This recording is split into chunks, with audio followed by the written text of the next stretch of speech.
Mga pila ni siya? Usa ka libo? Ulo. Daw. Kaya. So may pagka-arrange na? May pagka-arrange. Di, darito, quick move ta, kanang kumpleto. Para kumpleto ta, kay ugma, katag-katag naman ta. Katag-katag ta ugma, muratag.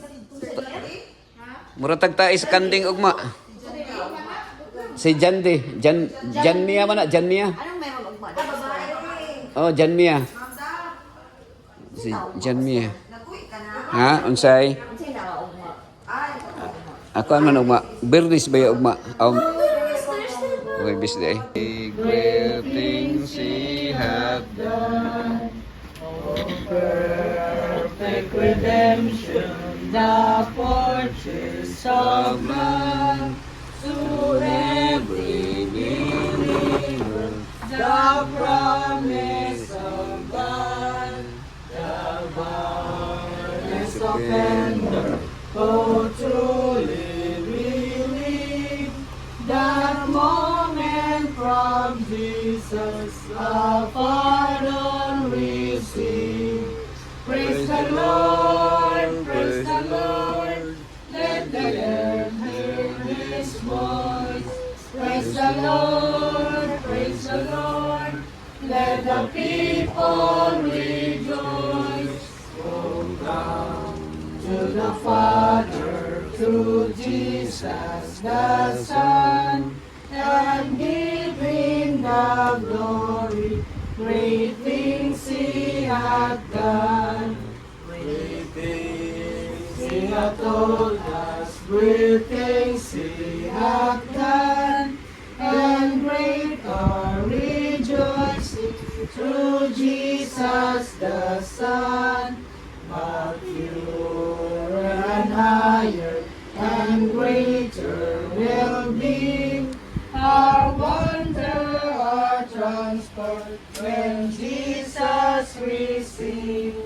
Praise the Lord, let the earth hear His voice. Praise the Lord, let the people rejoice. Oh, come to the Father through Jesus the Son, and give Him the glory. Great things He hath done.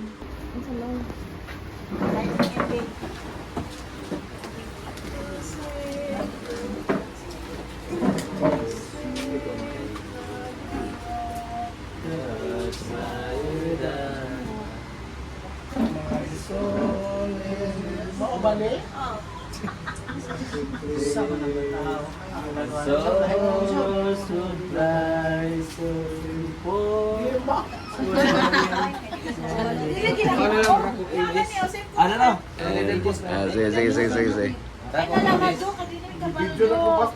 Sige. Sige. Ay, pastor, ilay. Sige na, okay na. Yes, natay kan evidence. Live for me, let me hide myself in thee, let the water and the blood from the riverside which flood be of sin and the whole cure, cleanse me from its guilt and power, not the labors of my hands can fulfill my Lord's demand. Could my sin a respite know? Could my tears forever flow? All their sin could not atone. Thou must save when thou alone. When my pilgrimage I close, victor o'er the last of foes, when I soar towards unknown, and behold thee on thy throne, rock of ages, live for me. Let me hide myself in thee. pastor. Oo. Di basta-basta, no? Sige. Padayon. Padayon. Okay lang. Padayon sa inyong tulumanon. Doon na sa set. Go. Dali ra lagi mo naka-order, ana. Quick move lagi. Naka-order mo dayon. Ay, tighimo di, ana dayon. Out ko. Out ko. Kaya. Pagpira si pastor dito na mga tao kila. Oh.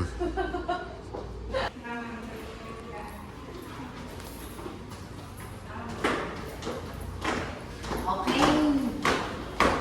Galing po sila. Si Ma'am Jo, nakapunta siya sa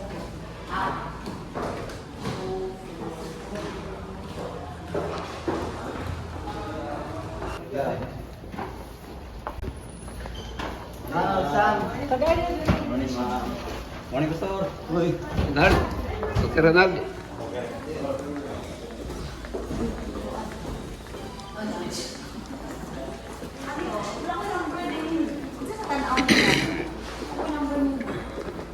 Wala ito yung number sa imo diri. Ano sa tanaw mo? Tanaw ito sa bali.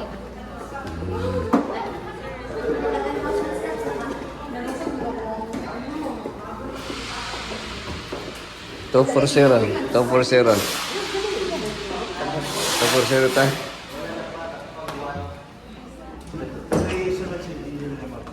Dili, printahin na ang dili. Palit siya ina sa BTGs.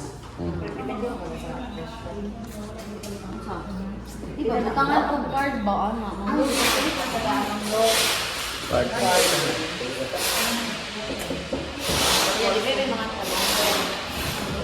Diri ka nagbantay. Nade si Ariel wala. Namo po siya ka bisita. Oh, naa. Mister. Hi, sir! Good morning! Namisita, may dali. Nami diri. Uy, kumusta? Uy, panta kinatulog ra ba dai si ko? Oh, natulog ra ba si Jay?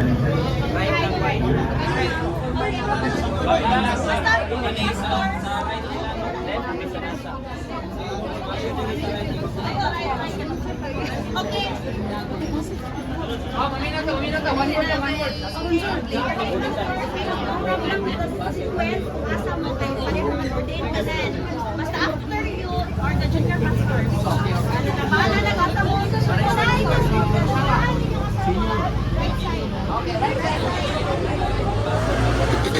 Wala. Ang mga pastors na walay asawa, pwede una mo pastor. Huwag sa walay asawa na lang. Ang mga pastors ka na wives, daan sa likod. Ang una na sila. Wives, right side. May kanaagin mo, support ba? Support ba? Kana support yun. Sorry ka, ang bago. Ah. Ah. Asam ba mo sawa?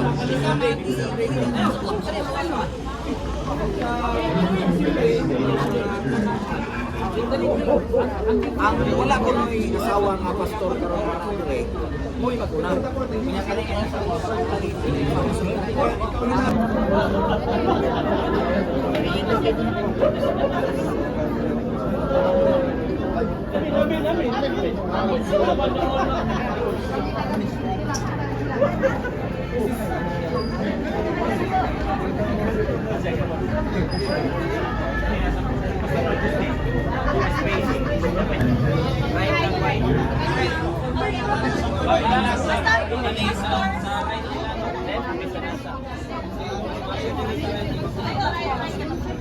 Okay.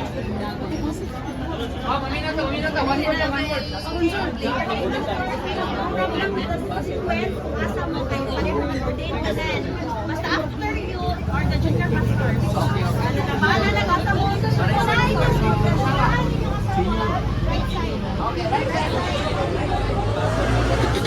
Wala.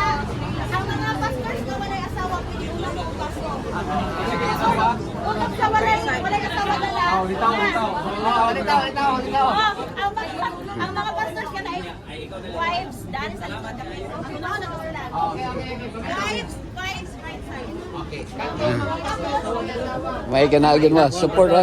Support ba? Ang pastoroy. Kana support yun. Sorry nga, ang bago. Ah. Ah. Asa mo asawa?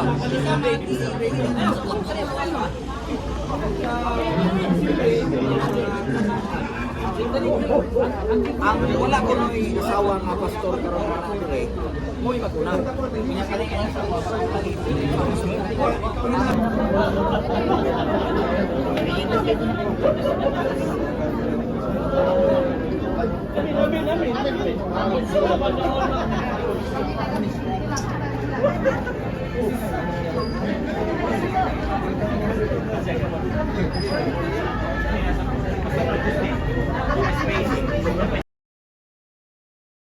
For us to remain the same, He saved us to live a new life that reflects Him. Another blessing was being able to serve. So I volunteered as a food committee and as an usher. As an introvert, greeting people with a smile and serving them was not something that came naturally to me. But God showed that He can use us beyond our comfort zone if we are only willing to serve His people. That if we say, God, here I am, use me to serve you and your kingdom in heaven. And when I came home, I realized that God didn't just change my experience. He also changed my heart. He gave me a deeper desire to know Him more, to serve Him, and to let others know Him too. When I prayed, Lord, I want to know you more, I did not realize that God answered that prayer through every step of this journey. Through His provision, through His presence, through His people, and through who He is. Looking back, I can truly say that He was guiding me the whole time, even when I could not see it. So if there's one thing I could leave with you today, it's the message of Proverbs 3 verse 5. To trust in the Lord with all your heart and lean not on your own understanding. That we may not always understand God's plan, but we can trust His heart. That no matter how hard life is, God is in control of everything. And we should trust that. And we should never give up. Because God never gave up on us. No matter how sinful we are, He is constantly fighting battle to win us. That He is willing to provide. He's looking day by day to provide everything that we needed. That He remains faithful even if we are unfaithful. Because for Him, it's not the same without us, without me and you. And He is the Father that would do everything what it takes for the best of His children. To God be the glory, always and forever. Happy Sabbath, everyone.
Facebook, which is ano ko ha, kung so,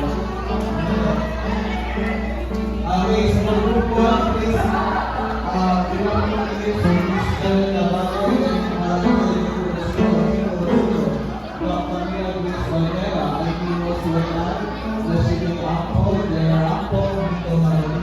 Pray for them, and we should never judge them and love them for who they are.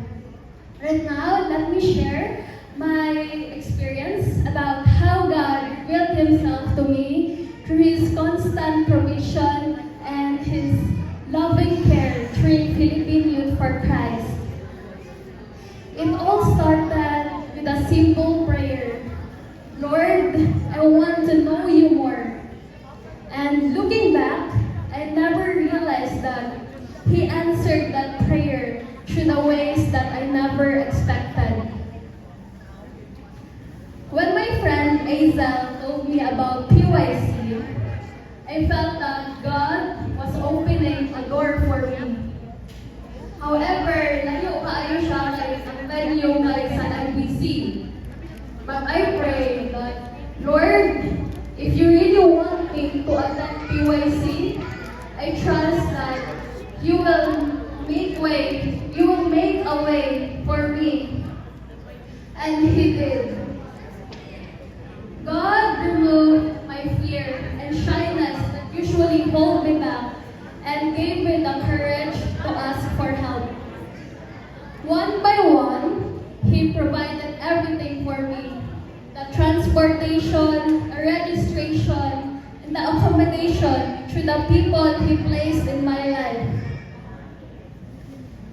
So when we arrived sa MBC, another challenge came. So ang plano na mo is mag-tent me. And so nakasettle na, nabayaran na namo ang space sa Canopis. Kaso, pag-abot na mo dito puno na ang mga canopies. Murag wala na may nakita na space na mga pitch me sa among tent. And so galakaw-lakaw mi dito hoping na napa may makita na space. Napansin ako na ulan ko siya na time and napansin ako na ang ground dili siya patag na ay mga holes dito ay mga canals. And akong arm kay gahil pa siya from a fracture. So, it would be a risk for me to sleep there. And very kusog ang ulan. So, wala ko kabalo kung unsa mi dito pa mi nagstay.